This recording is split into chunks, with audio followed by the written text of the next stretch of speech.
ফেলছে দুইজনকে দিয়ে। যারা একজন আমরা ছোটকালে পুতুল খেলা খেলেছি, আমাদের এই গার্মেন্টসের যে কাপড়গুলা টুকরো কাপড়গুলা দিয়ে পুতুল বানাইতাম রাজা রানী, দুইজনেই রাজা রানীর মতন এই বাজারটাকে চালিয়েছে। কিন্তু আজ পর্যন্ত আমরা জানতে পারিনি যে, এমনি জানি কিন্তু পরিস্থিতির মাধ্যমে বা এই আনুষ্ঠানিকের মাধ্যমে জানতে পারিনি উনি আমাদের বাজার সভাপতি, উনি আমাদের সেক্রেটারি। অতি দুঃখের বিষয়, আসলে আমি অনেকগুলো কথা বলছি জিয়াস অডিটোরিয়ামে, তারা আমার প্রতি অনেক রেগে গেছে যে আমি এই কথাগুলো কেন বললাম এই হাউসে। তাদের ভিতরের অনেক গুমর আমি পাশ করে দিলাম, এই পাশের বিনিময়ে আমার কাছে অনেক খুব তারা প্রকাশ করছে। কিছুদিন আগেও আকবর ভাই আসি আমাকে বলে, মিজান তুমি তো আমাকে অনেক খোঁচাই খোঁচাই অনেক কথাই বলতে, এখন তো আর আমরা নাই, তোমরা একটা সুন্দর কমিটি সাজিয়ে দাও। আসলে এখানে যারা আমরা উপস্থিত হয়েছি, আমার মনে হয় একটু ব্যানারটা দেখি আমার মনে হচ্ছে যে এক পরিবারের লোক।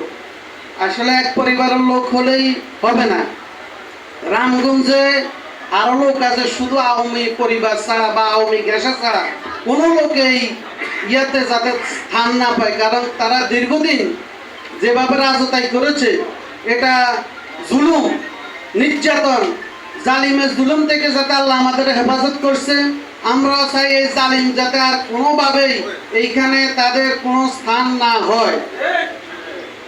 আর আমরা এখন যদি বাজার কমিটি আপনারা সাজান, অবশ্যই আমিও কিছুদিন আগে একটা লিস্ট করেছি, বাজারে প্রতিষ্ঠিত যারা বিশিষ্ট ব্যবসায়ী আছে তাদের প্রত্যেকের লিস্ট আমার কাছে আছে।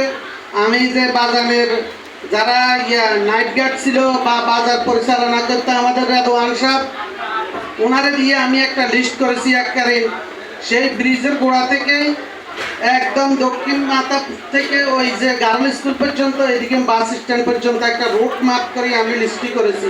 যা আমার সৌভাগ্য যে আমার আগে আমার দিনী ভাইরা এই কাজে হাত নিয়েছেন, আমি তাদেরকে আমার অন্তঃস্থল থেকে ধন্যবাদ জানাচ্ছি, মোবারকবাদ জানাচ্ছি যারা এইখানে এগিয়ে আসছে। অবশ্যই এই কমিটিটা এমনভাবে হতে হবে ভোটের মাধ্যমে।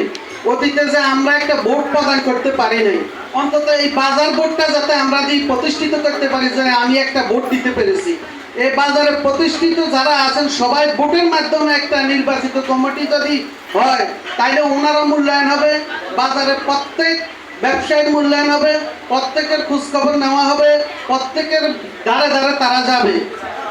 এবং আমার মিজান ভাই কিছুক্ষণ আগে বলছে, বাজারে যদি কোনো পোস্টার ব্যানার পেস্টুনে চেয়ে যায়, এটা আসলে একটা আনন্দ।